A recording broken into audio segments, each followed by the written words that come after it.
본격적인 대선 국면에 들었으면서 각 캠프 인재 영입 경쟁도 치열해지고 있습니다. 해서 저희가 민주당, 국민의당 양당에 이 인재 영입에 대한 입장 요청했는데요. 국민의당은 오늘은 논평하지 않겠다고 해서 오늘은 민주당 입장 먼저 들어보겠습니다. 이에 대한 반론이 있다면 국민의당 입장 다 함께 듣기로 하고요. 먼저 이은혜 더불어민주당 선대위 수석 대변인 연결하고 있습니다. 안녕하세요, 의원님. 네, 안녕하세요. 네. 민주당에서 국민의당 영입 인사에 대해서 문제 제기를 했는데요. 어떤 부분이 네. 문제입니까? 안철수 후보가 이제 다시 당을 만들면서 인재 영입과 관련된 원칙을 말씀하신 게 있었습니다. 정치 혁신을 위한 인물 영입 3대 원칙이었죠. 네. 부패하거나 막말하는 사람이나 국민에게 상처를 주거나 남을 배척하는 사람, 그리고 기득권이나 힘 있는 사람 편에 서 있는 사람, 이런 사람들하고는 같이 하지 않겠다, 이런 3대 원칙을 발표한 바 있는데요. 며칠 전에 안철수 후보에서 영입한 인재들의 면면을 보니까 정말 이런 원칙이 어디 갔는지 찾을 수가 없었고, 또 언론에 보도된 내용만 보더라도 이 각종 구설이나 비리에 연루된 그런 분들이 많이 계시더라고요. 그래서 이 안철수 후보가 이야기했던 이런 원칙이 왜 어떻게 바뀐 건지 잘 납득이 안 됐고요. 이렇게 되면 굉장히 본인이 가지고 있는 원칙과 이 현실이 굉장히 이렇게 괴리가 되는 게 아닌가. 그러면 본인의 그런 정책이나 이런 공약들, 약속들은 어떻게 실천할 수 있는지, 그런 데서 이제 많은 의문을 가질 수밖에 없습니다. 좀 구체적으로 일반론은 알겠습니다. 그러니까 영입 원칙을 발표했었는데 그 원칙이 맞지 않는 거 아니냐, 이런 문제 제기인데. 네. 좀 구체적으로 어떻게 원칙이 맞지 않는지 구체적 인사를 좀 거론해 주시면요. 제가 이렇게 거명을 해서 말씀드리기가 좀 그렇습니다만, 좀 사례로 몇 분 말씀을 좀 드려본다면, 네. 하창우 법률지원단장 영입을 이제 발표를 했는데요. 대한변협 회장 출신의. 예. 전 대한변협 회장 출신인데, 이분은 테러방지법 기억하실 겁니다. 저희가 지난 총선 앞두고 국회에서 굉장히 국민들이 걱정을 많이 하고, 필리버스터를 했었던, 필리버스터를 그냥 며칠 동안 계속 했었는데, 이 테러방지법의 찬성 의견을 개인도 아니고 대한변협 명의로 새누리당에 전달을 해서 굉장히 크게 논란이 됐었었죠. 그리고 안철수 후보는 찬성하고 있는 것으로 알고 있는데, 고위공직자 비리 수사처 설치를 반대하는 성명을 내기도 했습니다. 그러니까 안철수 후보가 공약하고 하겠다고 정책적으로 실현하고자 하는, 본인은 주장하는 그런 고위공직자 비리 수사처라든지 또 반대하는 테러방지법이라든지 이런 것에 대해서 이분은 전혀 다른 입장을 가지고 계신 분인데, 이런 분과 어떻게 함께 할 수 있는 건지, 그리고 김은용 상임 고문 같은 경우에는 공금 횡령과 같은 그런 혐의로 징역 2년을 선고받았던 분이고, 그리고 언론 보도에 따르면 평창 동계올림픽 유치 결정 투표를 앞둔 2010년에 자신의 IOC 부위원장 재도전을 위해서 동계올림픽 유치 방해 활동을 했다, 이런 논란이 일기도 했던 분이고요. 또 이 조용택 특보나 유철한 인권특별위원장, 이런 분들은 사실은 또 지난번 새누리당 후보로 지난 총선 때 경선 출마를 하면서 최경환 당시 새누리당 의원에게 이제 지원을 받았던 이런 분들인데, 안철수 후보가 이야기하는 새정치, 그리고 혁신, 이런 것들이 이런 분들을 이렇게 대대적으로 영입했다고 하면서 어떻게 실현할 수 있는 건지 저는 잘 국민들이 납득하기 어려운지 않을까, 이렇게 생각이 듭니다. 근데 이제 대선 국면에서 영입 인사들을 이제 광폭으로 가능하면 반대 입장에 섰던 정치권 인사들을 영입하려는 시도는 민주당 내에서도 많이 하고 있지 않습니까? 그렇죠. 예. 예를 들어서 진영 의원 같은 경우에는 박근혜 전 대통령 인수위 시절에 부위원장이었으니까요. 그러니까 정치적으로 반대 입장에 섰다는 것만으로 영입에 대해서 비판하는 거는 똑같은 기준으로 민주당도 공격받지 않을까요? 정치적으로 반대 입장에 있었어도 그 입장이 변화가 된 것, 혹은 어떤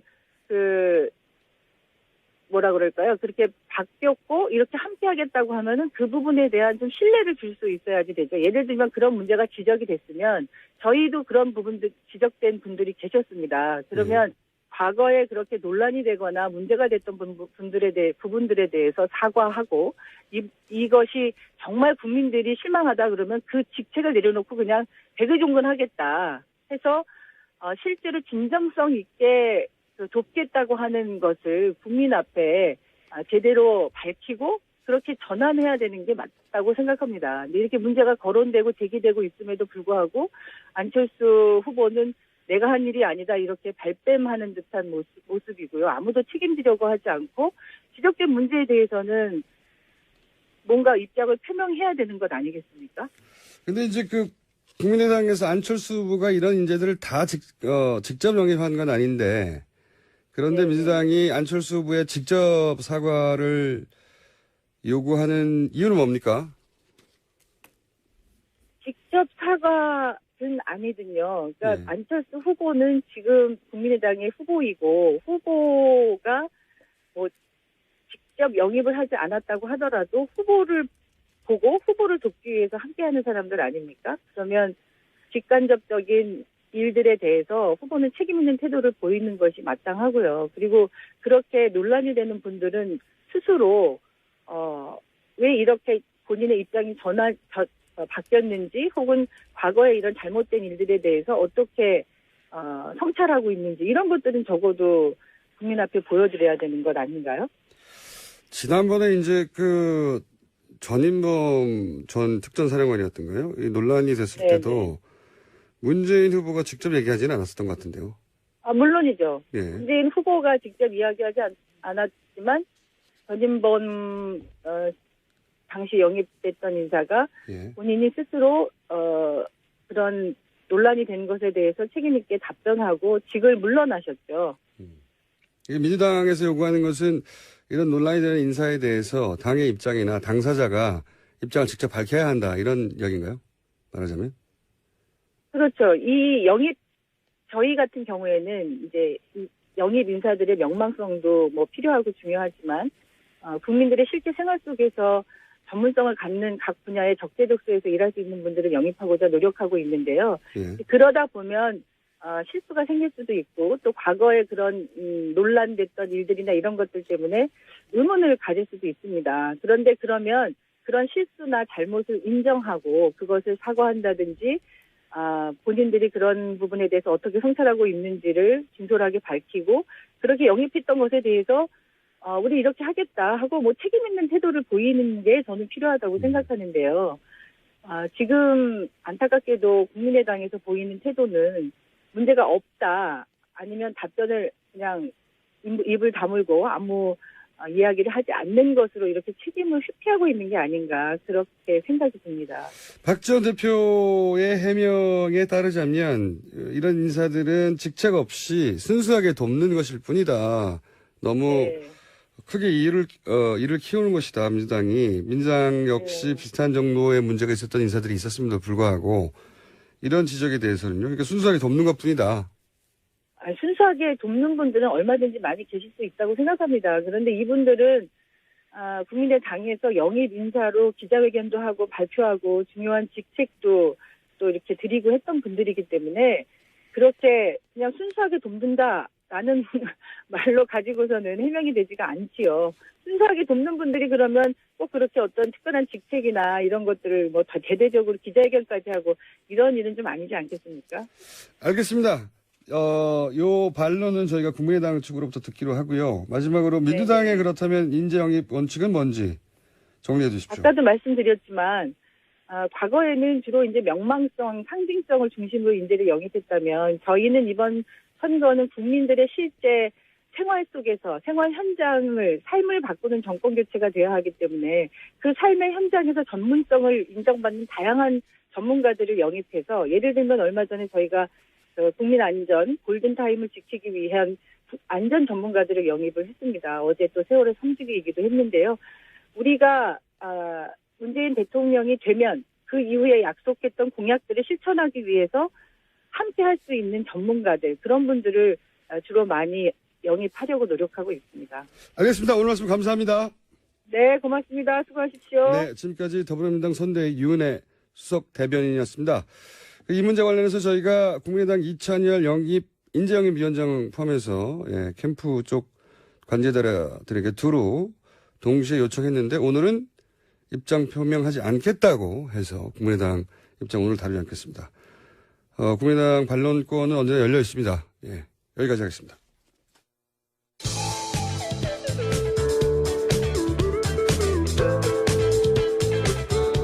쓸쓸하고 찬란하진 않지만 외모만큼은 도깨비를 닮은 김어준의 뉴스 공장.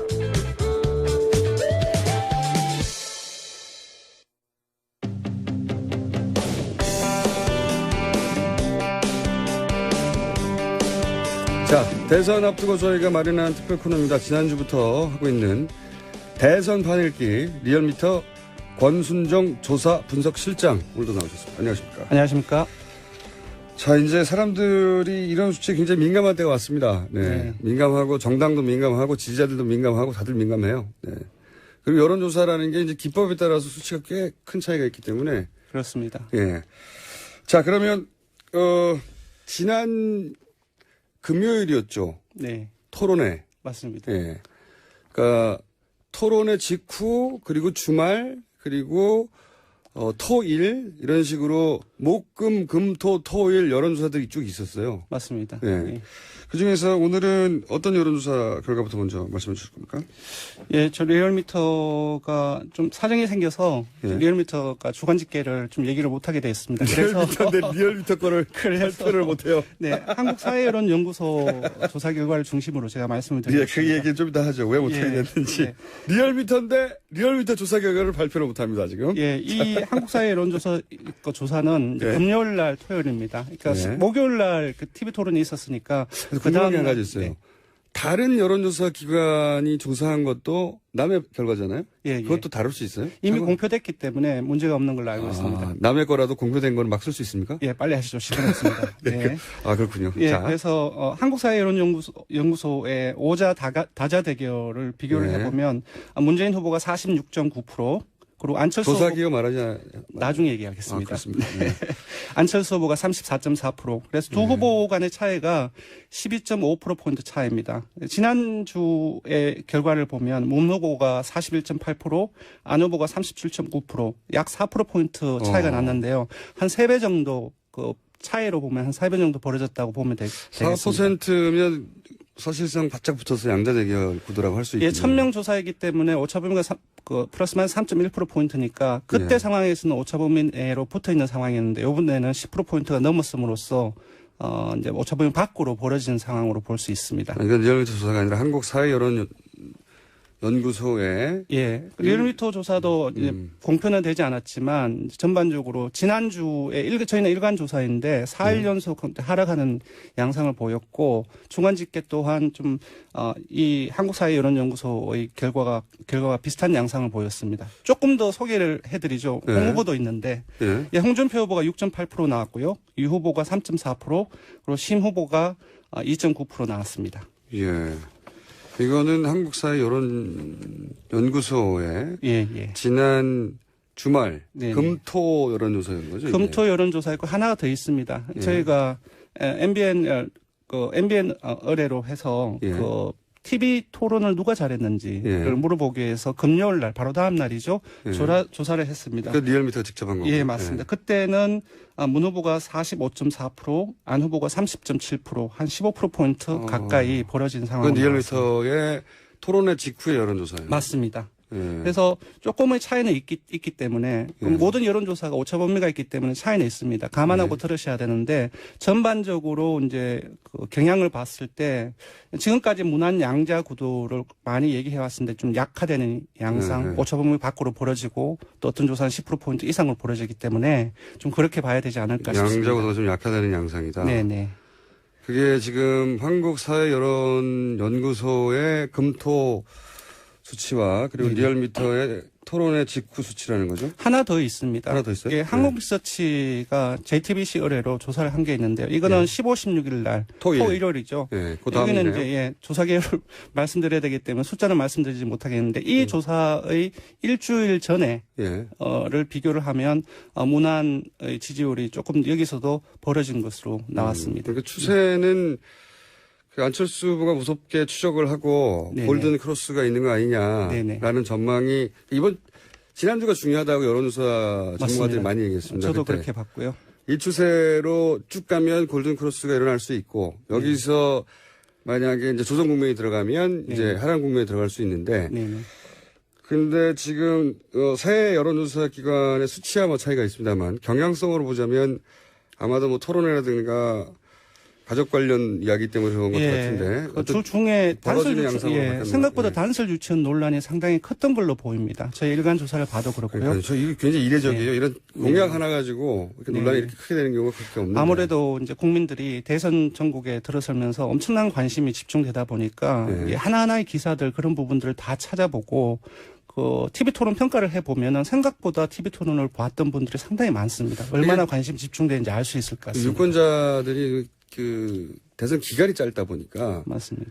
그리고 인터넷이 워낙 발달하다 보니까 네네. 그냥 단순히 언론 기사로 논평하는 수준만 있는 게 아니라 자기가 직접 자료를 찾아봐요. 네. 근데 그걸 이제 방정을 어디서 알 수 있냐면 투표 참여하겠냐. 그러니까 이 질문을 던졌을 때 적극적으로 참석하겠다. 반드시 투표하겠다라는 것이 한 80%대 초반대로 나옵니다. 상당히 이례적인데요. 아, 그래요? 다른 과거의 선거에 비해서 그렇습니까? 예, 맞습니다. 예, 그래서 아무래도 이제 아주 큰 여러 가지 사건을 겪었지 않습니까? 구축농단, 탄핵 정국을 지냈고 좀 이 과정 속에서 국민들이 이번엔 잘 뽑아야 되겠다라는 생각이 되게 많은 것 같습니다. 기본적으로 정치적 관심도가 예년의 선거에 비해서 높은 데다가 네. 그리고 이제 검증 기간이 짧다 보니 이런 논란이 있을 때 직접 찾아보는 경향이 더 높다, 예전보다. 예, 직접 찾아보는 경향도 많고, 직접 TV를 보는 경향도 많고. 그러니까 언론의 평가를 과거에는 그냥 고스란히 받아들이는 경향이 높았다면 이번에는 자기가 직접 검증하겠다고 그렇죠. 자세히 데이터를 들여다보는군요. 예, 아무래도 종편이라든지 여러 미디어들이 많이 생겼지만, 미디어들이 일방적으로 주는 정보에 국한되지 않고 직접적으로 어느 것이 옳은지 그리고 어떤 부분들이 있는지를 적극적으로 찾아보는 추세가 아닌가 싶습니다. 그게 이제 그러면은 이렇게 상승 일변도였다가 최근 주말 사이에 토론회 이후 주말 사이에 3개의 여론조사가 수치야 뭐 좀 다릅니다만 그 여론조사 기관의 전주와 비교했을 때 하락 국면에 들어선 것은 분명해 보이는데 추세가. 예, 원인은 어떻게 분석합니까? 여론조사 기관입니다. 원인은 일단은 저 같은 경우는 안철수 후보의 지지층이 국민의당 지지층뿐만 아니라 그 비국민의당 지지층, 구여권 지지층을 포함해서 뭐 무당층 이렇게 국민의당에서 그것을 확장성이라고 이제. 예, 확장성인데 확장성은 동전의 양면처럼 그 확장성은 좋은 거지만 그 지지층의 응집력 자체가 약하다는 것이 단점이 있습니다. 그래서 좀 그 보수층, 구여권 그 지지층은 강하게 계속 유지를 하고 그리고 이제 문 후보를 따라잡으려면은 진보적이라든지 그 중도적인 진보까지 포함을 해야 되는데 또 그런 과정 속에서 아까 말씀드렸던 단설 유치원 논란이라든지 또 부인을 비롯한 어떤 검정 논란 또 최근에는 영입 인사 논란까지 벌어지고 있는데요. 이런 부분들이 아까 말씀드렸던 그 진보적인 성격의 중도층 이런 부분들을 끌어들이는데 좀 한계가 있었지 않나 싶고요. 그리고 무엇보다도 중도 좌파 혹은 중도 진보라고 표현할 안철수 후보 표 안에 보면 보수에서부터 진보까지 스펙트럼이 정말 넓거든요. 그렇죠. 네. 그리고 그렇게 스펙트럼이 넓은 후보도 없어요. 맞습니다. 근데 여기서 이제 이런 논란이 그 왼쪽 편에 있는 후보, 그러니까 유권자층을 좀 움직였다. 네. 그렇게 해석을 하시는 거예요. 그리고 이제 보면은 이제 아직 정확하게 나타나진 않는데 그 보수층, 그러니까 아까 응집력이 약하다라고 제가 표현을 말씀드렸는데 보수층에서도 약간 이탈하는 그러니까 홍 후보가 4.12 재보선에서 자유한국당이 선전을 하지 않았습니까? 예. 그 이후에 소폭 상승하는 국면을 맞고 있고, 그리고 유 후보 또한 토론회 이후 높아지는 양상을 보이고 있는데, 이제 보수층도 일부 조금씩 움직여 있는 그런 조짐이 보이고 있습니다. 실제 토론 이후의 여론조사에서 유승민 후보, 토론을 가장 잘한 후보로 전문가들 사이에서는 유승민 후보를 많이 꼽았는데요. 예. 예, 거의 일치하는 결과가 나왔습니다. 예. 저희들이 목요일 날 토론회 끝난 이후에 금요일 날 긴급 조사를 했는데요. 이번 대선 후보 TV 토론에서 가장 잘한 후보는 누구라고 생각하십니까? 라고 질문을 했습니다. 예. 이 질문의 결과가 어떻게 나왔냐면은 문재인 후보가 33.7%, 예. 안 후보가 21.7%, 심 후보가 12.2%, 유 후보가 11.8%, 홍준표 후보가 9.6% 나왔습니다. 예. 그러니까 아시다시피 조사 기관마다 조금씩 다르지만 심상정 후보하고 유승민 후보 같은 경우는 거의 한 3, 4% 정도를 유지를 했었어요. 근데 금방 소개해드린 것처럼 전부 다 10%대로 넘어섰거든요. 그러니까 그래서 이건 지금 문재인 후보가 제일 잘했다고 하는 수치가 나온 것은 그냥 문재인의 지지율이 높기 때문에 네네. 자기 지지층에서 잘했다고 한 거고요. 네네. 근데 심 후보와 유 후보는 자기 지지층을 넘어서는 수치가 나온 거죠, 이게. 네네. 그게 중요한 거죠. 그리고 재밌는 조사를 했는데 아까 이제 이 조사에서 대선 후보 지지도에서 문, 안 두 후보가 격차가 벌어졌다고 말씀드리지 않았습니까? 예. 여기에서 가장 쟁점이 된 사안 중에 TV 토론에서 가장 관심을 본 것은 무엇입니까? 물어봤습니다. 이 이제 벌어진 이유랄까요? 그런 부분 좀 간접적으로 해석이 될 수 있겠는데 일자리와 재벌 개혁이 38.7% 나왔습니다. 그리고 적폐 세력 지지 논란이 18.4%로 2위로 나왔습니다. 이러한 전반적인 TV 토론 내에서 어떤 이슈의 선점성이라든가 그런 부분들에서 안 후보보다는 안 후보보다는 문 후보 쪽으로 좀 그렇게 인식하는 그런 결과가 나온 것 같습니다. 심 후보, 유 후보 두 분 모두 TV 토론을 자기가 받고 있던 지지율보다 더 잘했다고 2배 이상. 맞습니다. 2배 이상, 3배 정도. 네. 네. 그러니까 자기 지지층이 아니었던 사람들한테 어필했다는 거죠, 이게. 그렇습니다. 예. 네.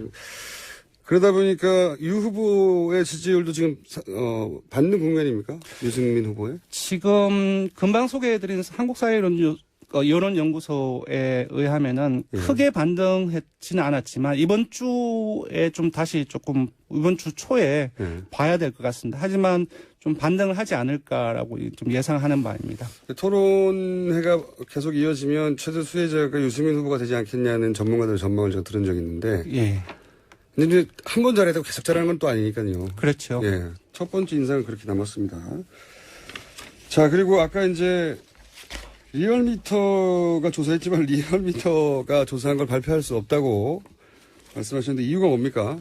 원래 저희 리얼미터 정례조사, 일간조사가 예. MBN하고 매일경제신문 의뢰로 진행을 해왔습니다. 근데 어제 이제 아시는 분은 아실 텐데 국민의당이 저희 조사를 가지고 검찰 고발 예정이라는 보도자료를 뿌렸어요. 그리고 알고 봤더니 MBN에 강하게 항의를 했고요. 결국 그 결과 어제 MBN이 리얼미터와 계약을 중단하겠다고 통보를 해왔습니다. 그래서 매주 월요일 아침 9시면 저희 주간 집계가 전부 다 공표가 되는데 그래서 못하게 됐고요. 그래서 계약도 어제부로 끝나게 됐습니다. 그 이유입니다. 네. 굉장히 이례적인 사건입니다. 이게 네, 조금 이례적이죠. 예, 모든 정당이 선거 국면만 되면 사실 다 예민해지는 건 당연한데요. 네. 그래서 방송국에도 항의하고 그리고 그런 경우는 많이 있는데 여론조사 기관을 특정해서 검찰을 고발하고 그래서 계약이 중단되는 건 제가 처음 봤네요, 이거. 자, 어쨌든 그런 이유로 주간 집계를 했는데 발표를 못하고 있다. 네, 그렇습니다. 그럼 영원히 못하는 겁니까, 수치는? 그렇지는 않고요. 네. 어제 CBS 저희 CBS의 김현정 뉴스하고 네. 이제 계속 우리 경쟁 프로 이름을 그렇게 말씀하시면 어때요? 죄송합니다. CBS 김현정. CBS 모 현정 프로그램입니다. 네. 아마 앞으로 이제 주간 집계. CBS가 어디입니까? 예. 죄송합니다. 이러면서 계속 광고를 해드리는. 예, CBS, 김현정 쇼에서. 예, CBS 의뢰로 이제 예. 저희 이제 주간 조사는 아마 계속 발표될 것으로 보입니다. 네. 그렇군요. 발표 못했던 거는 CBS 김현정 쇼를 통해서 그러면 오늘 나가나요? 예, 오늘은 이제 금요일 조사. 금요일 조사는 이제 목요일 금요일 날 이틀간 500명씩. 그건 아까 약간 언급했잖아요, 숫자. 아, 그건 다릅니다. 그건 긴급 따로 편성한 조사이고 예. 저희 종래 조사. 이렇게 많아요, 예. 조사가. 많습니다. 이것저것 많이 알아보기 위해서. 그래서 한 11시쯤에 예. 목금 이틀간 조사한 이제 금요일 일간 조사를 이제 릴리스할 예정입니다. 알겠습니다. 네.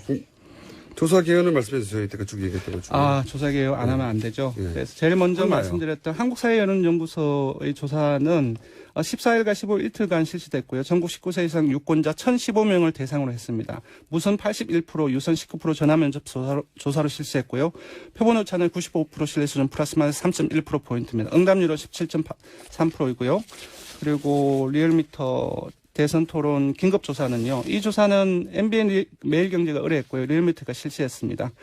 TV 토론 다음 날인 4월 14일 날 실시를 했고요. 전국 19세 이상 유권자 1,011명을 대상으로 했습니다. 무선 90%, 유선 10% 자동응답 조사를 실시했고요. 표본 오차는 95% 신뢰 수준 플러스 마이너스 3.1%포인트. 응답률은 10.6%고요. 두 조사 모두 자세한 사항은 중앙선거 여론조사심의위원회 홈페이지를 참고 부탁드립니다.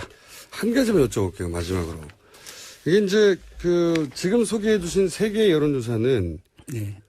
각 여론조사 기관이 조사한 것의 전주 수치에 비해서 그러니까 그 여론조사 기간 내의 전주 네. 수치에 비해서 격차가 벌어졌다. 맞습니다. 이게 추세라고 말씀하셨잖아요. 네. 근데 여론조사 수치 발표된 것 중에 오늘 나온 것 중에 이제 중앙일보 수치는 이제 제가 개요를 다 말씀드려야 되니까 네네. 역시 마찬가지로 수치를 말씀드릴 수는 없는데 중앙일보의 또 여론조사를 보면 딱 붙었어요. 네네. 예. 이렇게까지, 그러니까 다른 세계 여론조사 기관은 한 10% 이상 차이가 나는 수치가 나왔는데, 주말 네네. 거는. 네. 중앙일보 거는 거의, 1% 가까이 붙었거든요. 네네. 이렇게 큰 차이가 벌어진 이유는 뭡니까? 저는 여론조사도 경향성은 비슷해야 되잖아요. 네. 일단 여론조사 전문가들은 3가지를 이유를 듭니다. 가장 먼저 누구한테 전화했는지.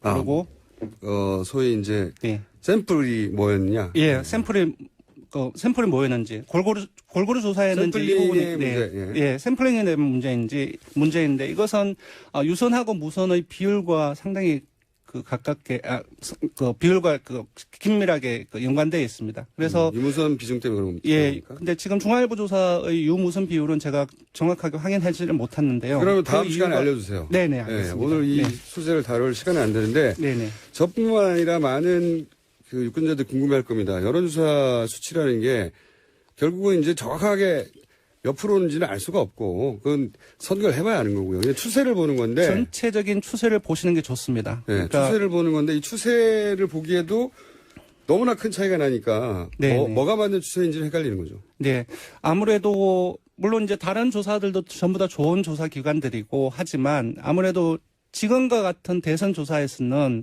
한국갤럽이나 리얼미터라든지 금방 소개해드린 어떤 이런 조사기관처럼 유무선 비율이라든지 조사 방식이라든지 설문지 문안이라든지 그걸 고정적으로 계속 동일하게 시행하는 조사기관의 전체적인 경향들을 중심으로 보시는 것이 좋지 않나 싶습니다. 그 부분 다음 시간에 한번 설명해 주십시오. 좀 자세히. 네, 알겠습니다. 네, 오늘 여기까지 하겠습니다. 지금까지 리얼미터 권순정 조사 분석 실장이었습니다. 고맙습니다.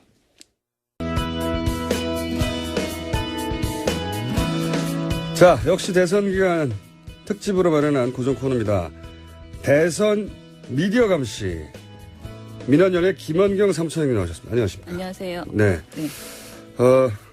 아시는 분은 다 아시겠지만, 김영균 사무처장님은, 지난 몇 년입니까? 뭐 자꾸 물어봐. 지난 20여 년간.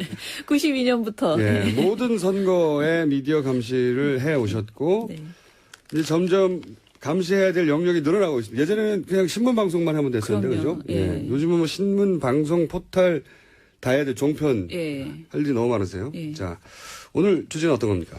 오늘도 지난주와 연이어서요. 그 안철수 후보와 문재인 후보 두 후보에 대해서 기사 제목의 유불리를 모든 매체를 다 한번 통계를 내봤어요. 그러니까 그런 말들이 하도 많으니까 네네. 통계를 한번 내보셨다. 네네. 네. 그래서 먼저 신문방송 양적 분석을 해서 발표를 하고 있는데 그 중에서 기사 제목을 중심으로 특정 정당에게 유리하거나 긍정적인 표현을 한 경우와 반대로 불리하거나 부정적인 표현을 한 경우를 네. 분석을 한 거고요. 그럼 이게 전수조사를 하신 거고. 네, 이 체크는 한 기사에서 3개 정당에 관련이 있으면 3개 정당을 다 체크를 하는 예. 그런 식으로 한 것입니다. 정량적 분석을 하신 거네요. 네. 예. 3월 20일부터 매주 월요일부터 토요일까지 신문을 4주간 분석을 한 결과가 있는데요. 예. 3월 20일부터 4월 15일까지 4주 동안의 신문 제목 중에서요. 민주당에 유리한 그 유불리 기사 그 관련된 게 19건, 그러니까 유리한 게 19건, 민주당 유리한 게 19건, 예, 불리한 기사가 61건이었어요. 61건. 국민의당은 유리한 기사는 35건, 불리한 기사는 15건이었거든요. 네. 근데 이거를 유리한 것을 플러스 1, 불리한 것을 마이너스 1로 점수를 내면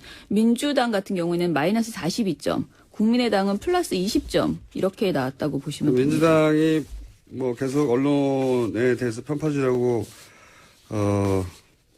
불만을 하는 것은 수치로는 맞는 얘기네요. 네, 그리고 방송의 경우는 신문에 비해서 민주당과 국민의당 모두 유리한 제목보다는 불리한 제목이 더 많았던 것으로 나왔습니다. 방송은 이제 이게 제목 장사를 더 해야 되겠죠. 그렇죠. 예. 그런데 편차는 여전히 존재하는데요. 3월 20일부터 4월 14일까지 총 보도를 보면 민주당 유리 보도가 6건, 불리 보도가 169건이었어요. 그렇군요. 더 크죠. 네. 국민의당은 유리 보도가 25건, 불리 보도가 37건. 예. 그래서 플러스 마이너스 해보면 예, 민주당은 마이너스 163, 국민의당은 마이너스 12. 예. 예, 이것도 이거는 편차는 민주당이 또 그때 당시 1등 지지율 정당이었기 때문에 더 많은 관심 대상이 되었기 때문에 그런 것도 있고요. 그런 것도 그리고 있죠. 또 후보가 네. 확정되면서 국민의당 관련된 의혹 보도도 많아지면서 네. 유불리 편차가 줄어들었다 이렇게도 볼 수 있습니다. 예. 어쨌든 총 수로 보면 민주당이 불리한 기사 수치가 훨씬 높긴 합니다. 그렇죠. 자, 저희가 연합뉴스도 지금 모니터를 하고 있는데요. 네. 연합뉴스를 4월 3일부터 4월 7일까지 5일간 네. 연합뉴스 홈페이지의 정치명과 홈페이지 안에 또 대선 페이지가 있어요. 네. 그 두 페이지에 실려 있는 모든 대선 관련 기사를 모니터를 해봤습니다. 예, 가장 대표적인 통신사니까. 네네. 예. 그런데 더불어민주당 관련돼서 마찬가지로 제목에서 부정적인 것이 13건, 예. 긍정적인 것은 4건, 중립적인 것이 62건이었습니다. 예. 근데 국민의당은 부정적인 것이 9건, 긍정적인 것이 12건, 그리고 중립적인 것이 42건입니다. 예. 사실 이거는 그 신문방송에 비해서는 편차가 크지 않은데요. 예. 연합뉴스라는 그 매체의 특성상 거의 스트레이트 보도이고요. 그렇죠. 예, 그런 의미에서는 이게 사실은 이 작은 수치도 사실 의미가 있다라고 생각이 되었습니다. 아시다시피 이제 통신사이기 때문에 네. 통신사는 논평을 하는 게 아니라 그렇죠. 사실관계를 보도하는 매체인데 사실관계를 보도하는 통신사에도 이런 경향성은 보인다. 그래서 뭐 홍준표 후보가 자꾸 보수 매체들이 네. 자유한국당을 버렸다고 자유한국당을 버리고 왜 국민의당 우호적으로 나오냐고 계속 그렇긴 문제 하죠. 제기를 하는 거죠. 예. 포털도 조사해봤는데요. 3월 20일부터 4월 9일까지의 네이버 모바일 메일 뉴스에 배치된 기사 중에서 그 메인 중에서 12번째 기사까지를 12번째 기사까지가 기준이 된 이유는 뭐죠? 소위 그러니까 일면? 네, 일면에 이렇게 스코어를 한 번 내렸을 때까지만. 그러니까 휴대폰 기준으로 해서 네. 스코어를 그러니까 첫 화면에 뜨는 기준 네. 예. 그런 기준으로 네, 그 중에서 후보를 제목으로 또 이제 논조를 비교해 봤는데요. 문재인 후보가 첫 번째로 언급된 경우가 총 287건이었는데 이 중에서 부정적인 기사가 84건, 그리고 긍정적인 기사가 62건이었습니다. 이거는 또 점수로 매겨보면 마이너스 22예요. 예.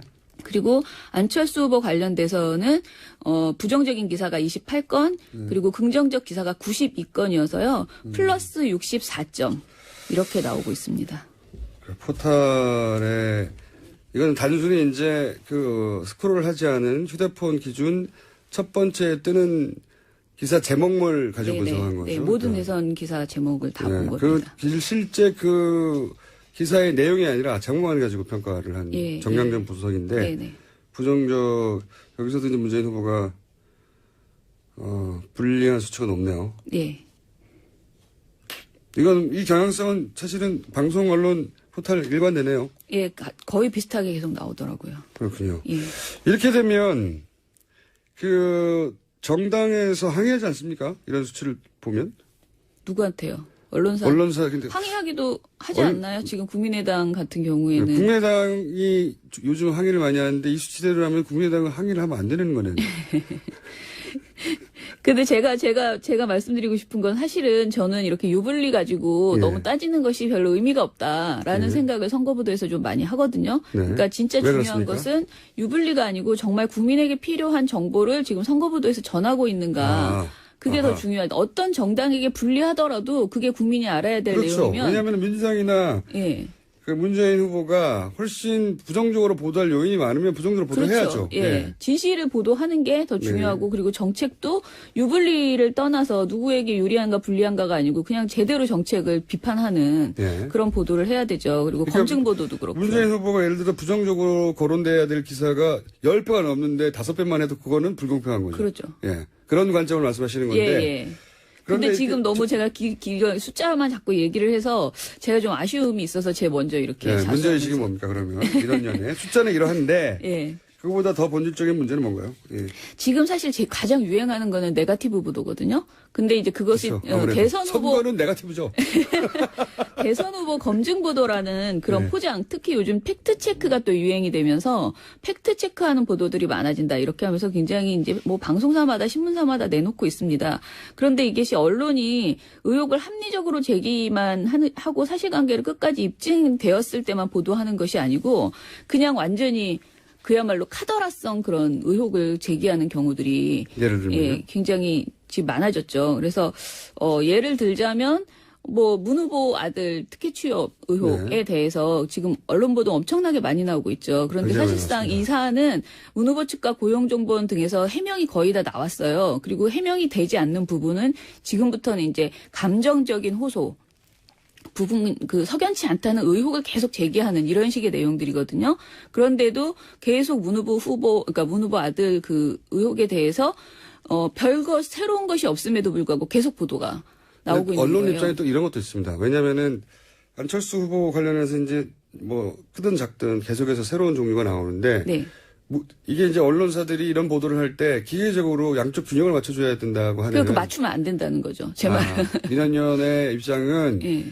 이미 이 사안은 똑같은 얘기의 반복인데 네. 기계적으로 맞추려고 억지로 끼워넣는 것도 이건 그렇죠. 불공정한 거다. 이렇게 그렇죠. 보신다. 그것은 그리고 똑같은 내용을 계속 반복하고 이제 똑같지는 않아요. 사실은 아주 작은 문제들을 하나씩 계속 발굴해내고 있는데 그것이 이렇게 핵심적인 내용이 아니고 격가지이고 그 사안의 본질을 전혀 건드리지 못하는 그런 의혹들이 자꾸 추가로 나오고 있는 것인데요. 거꾸로 이제 이렇게 생각하시는 분들도 있을 거예요. 이제 이 민당을 지지하지 않는 분들 입장에서는 저 의혹이 안 풀렸는데 왜 더 이상 안 보도해? 이렇게 요청하는 분들도 있긴 있겠죠. 그런데 그 의혹이 정말 할 만큼 다 했으면 그것을 다 전해줘야 되는데 그 내용도 또 안 전해준다는 거예요. 그 의혹에 대한 해명을 한마디로 저는 누가 한마디 하거나 뭔가 작은 사안이라도 하나 더 꺼내서 계속 의혹을 반복해서 뉴스로 재생산하고 있는 이런 행태가 적절치 않다. 그리고 검증 보도는요, 진짜 검증 좀 제발 해줬으면 좋겠다. 검증 보도가 검증을 안 하고 네. 주장만 전달하고 있다 양쪽에. 근데 이게 검증을 안 하는 것도 물론 못 하는 것도 있지만은 사실 검증을 제대로 철저하게 하기 시작하면은 그것이 이제 유불리 또 유불리에 빠지게 되는 이런 경우들이 많아지잖아요. 그래서 어떻게 보면 약간 양시양비론이랑 기계적 균형에 빠져가지고 지금 검증을 제대로 하지 않고 회피하고 있는 것 아닌가 그런 생각이 들고 그래서 이렇게 진실 추적을 포기하거나 선거 쟁점에 대한 가치 판단을 유보하거나 이렇게 하면 비겁한 안 태도네요. 좋다. 예. 좀 비겁한 태도. 네, 그러니까 양쪽 캠프 혹은 뭐 다른 캠프들이 주장하는 건 담으면서 네. 언론기관들이 직접 자기들이 검증한 내용은 다루지 않고 빠진다. 그렇죠. 다운표 보도라고 요즘 제가 다운표 비판하는데. 예. 그러면서 공정한 척한다. 네네. 이런 년의 문제의식은 그렇다. 네. 자, 그리고 이제 다루신 영역 중에 종편도 있지 않습니까? 최근에 종편 관련해서는 어떻습니까? 종편은 제가 파파스에 냈는데 이번에 너무 더플랜 때문에 좀 잘렸는데요. 지금 3D, 3D 이거 가지고 너무 많이 놀려서 제 진짜 이거 너무했다 해도 너무했다 생각될 정도로 예. 재밌는 사안이니까요. 말장난을 가지고 정말 여러 차례 며칠에 걸쳐서 계속 놀리는 그런 뭐 행태들을 보이는데 이것도 상당히 어떻게 보면 편파적인 그런 행태인 거죠. 그리고 또 민영삼 민영삼 씨, 저희 민원연에서 계속해서 주목했던 네. 종편의 근데 이분이 평론가신데 14일 안철수 국민의당 대선 후보 선거대책위원회에 특보로 합류를 했거든요. 예. 그래서 이에 대해서 뭐 언론 보도들이 하루 정도 굉장히 많이 나오더라고요. 근데 이분이 사실 막말에 가까운 강한 표현을 많이 썼고 특히 친노패권주의, 친문패권주의에 대한 비판을 많이 해서 반문 전도사라는 별명이 붙어 있을 정도거든요. 종편 모니터링 하시는 분한테 굉장히 주목받는 평론가셨죠. 그렇죠. 예, 워낙 인기 있는 분이었어요. 왜냐하면 그 발언이나 표현이 강하고 귀에 팍팍 꽂혀서 인기 네. 있는 분인데 예를 들어서 컷 하나 들어볼까요? 이게 이제 정치권에서는 그 여자가 설치면은 잘해봤자 번전이다 이런 얘기가 사실 옛날에 유교적 가치 질서가 아주 지배적일 때 남존 여비 남아사성을 선호할 때 얘기죠. 근데 이 현모양처 쪽보다는 아주 그 속된 말로 좀 설친다, 나댄다 할 적에 설친다, 나댄다는 표현보다는 좀 적극적이다. 적극적으로 좀 이렇게 활발하다. 그런 이렇게. 유형으로 대표적인 분이 바로 이제 문재인 전 후보의 그 부인으로 이렇게 분류되죠. 그러네요. 예, 나댄다. 네. 아까 방송에서 국민의당이 그 안철수 후보가 전에 그 막말 하시는 분도 안 받겠다 그렇게 말씀하셨다고 들었거든요. 그래서 그것 때문에 이걸 컷을 네, 저도 그래서 대표적으로 이제 민원연에서 오랫동안 주목했던 분이었기 때문에 이번에 대한 자 이게 수치만 다루는데도 시간이 금방 지나가네요. 네. 그렇죠. 시간이 다 됐습니다. 아까 리얼미터 권수정 실장이 언급한 한국리서치 여론조사는 JTBC가 아닌 서울경제신문이었다. 정정해드리고요. 자, 대선 미디어 감시를 다음 주에도 계속 이렇게 성적, 정량적 분석을 계속해 가겠습니다. 네네. 오늘 여기까지 하겠습니다. 민원연의 김학용 사무처장이었습니다. 감사합니다. 감사합니다. 저는 김원준이었습니다. 내일 다시 뵙겠습니다. 안녕. 있었어도 예. 그 입장이 변화가 된 것 혹은 어떤 그 뭐라 그럴까요? 그렇게 바뀌었고 이렇게 함께 하겠다고 하면은 그 부분에 대한 좀 신뢰를 줄 수 있어야지 되죠. 예를 들면 그런 문제가 지적이 됐으면 저희도 그런 부분들 지적된 분들이 계셨습니다. 그러면 과거에 그렇게 논란이 되거나 문제가 됐던 부분들에 대해서 사과하고 이것이 정말 국민들이 실망하다 그러면 그 직책을 내려놓고 그냥 백의종군하겠다 해서 실제로 진정성 있게 돕겠다고 하는 것을 국민 앞에 제대로 밝히고 그렇게 전환해야 되는 게 맞다고 생각합니다. 근데 이렇게 문제가 거론되고 제기되고 있음에도 불구하고 안철수 후보는 내가 한 일이 아니다 이렇게 발뺌하는 듯한 모습이고요. 아무도 책임지려고 하지 않고 지적된 문제에 대해서는 뭔가 입장을 표명해야 되는 것 아니겠습니까? 근데 이제 그 국민의당에서 안철수 후보가 이런 인재들을 다 직접 영입한 건 아닌데 그런데 민주당이 안철수 후보의 직접 사과를 요구하는 이유는 뭡니까? 직접 사과는 아니거든요. 그러니까 네. 안철수 후보는 지금 국민의당의 후보이고 후보가 뭐 직접 영입을 하지 않았다고 하더라도 후보를 보고 후보를 돕기 위해서 함께하는 사람들 아닙니까? 그러면 직간접적인 일들에 대해서 후보는 책임 있는 태도를 보이는 것이 마땅하고요. 그리고 그렇게 논란이 되는 분들은 스스로 왜 이렇게 본인의 입장이 바뀌었는지 혹은 과거에 이런 잘못된 일들에 대해서 어떻게 성찰하고 있는지 이런 것들은 적어도 국민 앞에 보여드려야 되는 것 아닌가요? 지난번에 이제 그 전인범 전 특전사령관이었던 거예요. 이 논란이 됐을 네네. 때도 문재인 후보가 직접 얘기하지는 않았었던 것 같은데요. 물론이죠. 예. 문재인 후보가 직접 이야기하지 않았지만 전인범 당시 영입됐던 인사가 예. 본인이 스스로 그런 논란이 된 것에 대해서 책임 있게 답변하고 직을 물러나셨죠. 이게 민주당에서 요구하는 것은 이런 논란이 되는 인사에 대해서 당의 입장이나 당사자가 입장을 직접 밝혀야 한다. 이런 이야기인가요? 말하자면? 그렇죠. 저희 같은 경우에는 이제 이 영입 인사들의 명망성도 뭐 필요하고 중요하지만, 국민들의 실제 생활 속에서 전문성을 갖는 각 분야의 적재적소에서 일할 수 있는 분들을 영입하고자 노력하고 있는데요. 예. 그러다 보면, 실수가 생길 수도 있고, 또 과거에 그런, 논란됐던 일들이나 이런 것들 때문에 의문을 가질 수도 있습니다. 그런데 그러면 그런 실수나 잘못을 인정하고 그것을 사과한다든지, 본인들이 그런 부분에 대해서 어떻게 성찰하고 있는지를 진솔하게 밝히고 그렇게 영입했던 것에 대해서 우리 이렇게 하겠다 하고 뭐 책임 있는 태도를 보이는 게 저는 필요하다고 생각하는데요.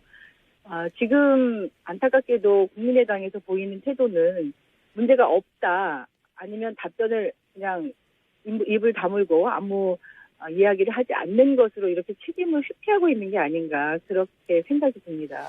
박 전 대표의 해명에 따르자면 이런 인사들은 직책 없이 순수하게 돕는 것일 뿐이다. 너무 네. 크게 일을 키우는 것이다. 민주당 역시 비슷한 정도의 문제가 있었던 인사들이 있었음에도 불구하고 이런 지적에 대해서는요. 그러니까 순수하게 돕는 것뿐이다. 순수하게 돕는 분들은 얼마든지 많이 계실 수 있다고 생각합니다. 그런데 이분들은 국민의당에서 영입 인사로 기자회견도 하고 발표하고 중요한 직책도 또 이렇게 드리고 했던 분들이기 때문에 그렇게 그냥 순수하게 돕는다라는 말로 가지고서는 해명이 되지가 않지요. 순수하게 돕는 분들이 그러면 꼭 그렇게 어떤 특별한 직책이나 이런 것들을 뭐 다 대대적으로 기자회견까지 하고 이런 일은 좀 아니지 않겠습니까? 알겠습니다. 요 반론은 저희가 국민의당 측으로부터 듣기로 하고요. 마지막으로 민주당의 그렇다면 인재 영입 원칙은 뭔지 정리해 주십시오. 아까도 말씀드렸지만 과거에는 주로 이제 명망성, 상징성을 중심으로 인재를 영입했다면 저희는 이번 선거는 국민들의 실제 생활 속에서 생활 현장을 삶을 바꾸는 정권 교체가 되어야 하기 때문에 그 삶의 현장에서 전문성을 인정받는 다양한 전문가들을 영입해서 예를 들면 얼마 전에 저희가 국민 안전 골든타임을 지키기 위한 안전 전문가들을 영입을 했습니다. 어제 또 세월의 3주기이기도 했는데요. 우리가 문재인 대통령이 되면 그 이후에 약속했던 공약들을 실천하기 위해서 함께 할 수 있는 전문가들 그런 분들을 주로 많이 영입하려고 노력하고 있습니다. 알겠습니다. 오늘 말씀 감사합니다. 네, 고맙습니다. 수고하십시오. 네, 지금까지 더불어민주당 선대위 유은혜 수석 대변인이었습니다. 이 문제 관련해서 저희가 국민의당 이찬열 인재영입위원장 포함해서 캠프 쪽 관계자들에게 두루 동시에 요청했는데 오늘은 입장 표명하지 않겠다고 해서 국민의당 입장 오늘 다루지 않겠습니다. 국민의당 반론권은 언제나 열려 있습니다. 여기까지 하겠습니다.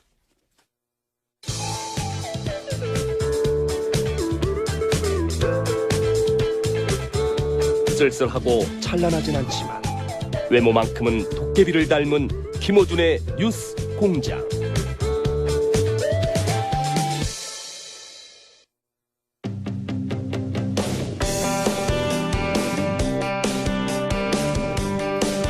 자, 대선 앞두고 저희가 마련한 특별 코너입니다. 지난주부터 하고 있는 대선 판읽기 리얼미터 권순정 조사 분석 실장 오늘도 나오셨습니다. 안녕하십니까? 안녕하십니까? 자, 이제 사람들이 이런 수치에 굉장히 민감한 때가 왔습니다. 네. 민감하고 정당도 민감하고 지지자들도 민감하고 다들 민감해요. 네. 그리고 여론조사라는 게 이제 기법에 따라서 수치가 꽤 큰 차이가 있기 때문에. 그렇습니다. 예. 자, 그러면, 지난 금요일이었죠. 네. 토론회. 맞습니다. 예. 그러니까 토론회 직후 그리고 주말 그리고 토일 이런 식으로 목금 금토 토일 여론조사들이 쭉 있었어요. 맞습니다. 예. 네. 그중에서 오늘은 어떤 여론조사 결과부터 먼저 말씀해 주실 겁니까? 예, 저 리얼미터가 좀 사정이 생겨서 리얼미터가 주간 집계를 좀 얘기를 못하게 됐습니다. 그래서 리얼미터 거를 발표를 못해요. 네, 한국사회여론연구소 조사 결과를 중심으로 제가 말씀을 드리겠습니다. 그 얘기는 좀 이따 하죠. 왜 못하게 됐는지. 네. 리얼미터인데 리얼미터 조사 결과를 발표를 못합니다 지금. 예, 이 한국사회여론조사 조사는 금요일 날 토요일입니다. 그러니까 목요일 날 그 TV 토론이 있었으니까. 궁금한 게 한 가지 있어요. 다른 여론조사 기관이 조사한 것도 남의 전 대한변협회장 출신인데 이분은 테러방지법 기억하실 겁니다. 저희가 지난 총선 앞두고 국회에서 굉장히 걱정을 국민들이 걱정을 많이 하고 필리버스터를 했었던 필리버스터를 그냥 며칠 동안 계속했었는데 이 테러방지법의 찬성 의견을 개인도 아니고 대한변협 명의로 새누리당에 전달을 해서 굉장히 크게 논란이 됐었었죠. 그리고 안철수 후보는 찬성하고 있는 것으로 알고 있는데 고위공직자 비리 수사처 설치를 반대하는 성명을 내기도 했습니다. 그러니까 안철수 후보가 공약하고 하겠다고 정책적으로 실현하고자 하는 본인은 주장하는 그런 고위공직자 비리 수사처라든지 또 반대하는 테러방지법이라든지 이런 것에 대해서 이분은 전혀 다른 입장을 가지고 계신 분인데 이런 분과 어떻게 함께 할 수 있는 건지 그리고 김은용 상임 고문 같은 경우에는 공금 횡령과 같은 그런 혐의로 징역 2년을 선고받았던 분이고 그리고 언론 보도에 따르면 그 평창 동계올림픽 유치 결정 투표를 앞둔 2010년에 자신의 그 IOC 부위원장 재도전을 위해서 동계올림픽 유치 방해 활동을 했다 이런 논란이 일기도 했던 분이고요. 또 이 조용택 특보나 유철한 인권특별위원장 이런 분들은 사실은 또 지난번 새누리당 후보로 지난 총선 때 경선 출마를 하면서 최경환 당시 새누리당 의원에게 이제 지원을 받았던 이런 분들인데 안철수 후보가 이야기하는 새정치 그리고 혁신 이런 것들이 이런 분들을 이렇게 대대적으로 영입했다고 하면서 어떻게 실현할 수 있는 건지 저는 잘 국민들이 납득하기 어려운지 않을까 이렇게 생각이 듭니다. 근데 이제 대선 국면에서 영입 인사들을 이제 광폭으로 뭐 가능하면 반대 입장에 섰던 정치권 인사들을 영입하려는 시도는 민주당 내에서도 많이 하고 있지 않습니까? 그렇죠. 예. 예를 들어서 진영 의원 같은 경우에는 박근혜 전 대통령 인수위 시절에 부위원장이었으니까요. 그러니까 뭐 정치적으로 반대 입장에 섰다는 것만으로 영입에 대해서 비판하는 거는 똑같은 기준으로 민주당도 공격받지 않을까요? 정치적으로 반대 입장에 본격적인 대선 국면에 들었으면서 각 캠프 인재 영입 경쟁도 치열해지고 있습니다. 해서 저희가 민주당, 국민의당 양당의 이 인재 영입에 대한 입장 요청했는데요. 국민의당은 오늘은 논평하지 않겠다고 해서 오늘은 민주당 입장 먼저 들어보겠습니다. 이에 대한 반론이 있다면 국민의당 입장 다 함께 듣기로 하고요. 먼저 이은혜 더불어민주당 선대위 수석 대변인 연결해 보겠습니다. 안녕하세요, 의원님. 네, 안녕하세요. 네, 민주당에서 국민의당 영입 인사에 대해서 문제 제기를 했는데요. 어떤 부분이 네. 문제입니까? 그 안철수 후보가 이제 다시 당을 만들면서 인재 영입과 관련된 원칙을 말씀하신 게 있었습니다. 정치 혁신을 위한 인물 영입 3대 원칙이었죠. 네. 부패하거나 막말하는 사람이나 국민에게 상처를 주거나 남을 배척하는 사람 그리고 기득권이나 힘 있는 사람 편에 서 있는 사람 이런 사람들하고는 같이 하지 않겠다 이런 3대 원칙을 발표한 바 있는데요. 며칠 전에 안철수 후보에서 영입한 인재들의 면면을 보니까 정말 이런 원칙이 어디 갔는지 찾을 수가 없었고 또 언론에 보도된 내용만 보더라도 이 각종 구설이나 비리에 연루된 그런 분들이 많이 계시더라고요. 그래서 이 안철수 후보가 이야기했던 이런 원칙이 왜 어떻게 바뀐 건지 잘 납득이 안 됐고요. 이렇게 되면 굉장히 본인이 가지고 있는 원칙과 이 현실이 굉장히 이렇게 괴리가 되는 게 아닌가. 그러면 본인의 그런 정책이나 이런 공약들, 약속들은 어떻게 실천할 수 있는지 그런 데서 이제 많은 의문을 가질 수밖에 없습니다. 좀 구체적으로 일반론은 알겠습니다. 그러니까 영입 원칙을 발표했었는데 그 원칙이 맞지 않는 거 아니냐 이런 문제 제기인데 네. 좀 구체적으로 어떻게 원칙이 맞지 않는지 구체적 인사를 좀 거론해 주시면요. 제가 이렇게 거명을 해서 말씀드리기가 좀 그렇습니다만 좀 사례로 몇 분 말씀을 좀 드려본다면 네. 하창우 법률지원단장 영입을 이제 발표를 했는데요. 대한변협 회장 출신의. 예.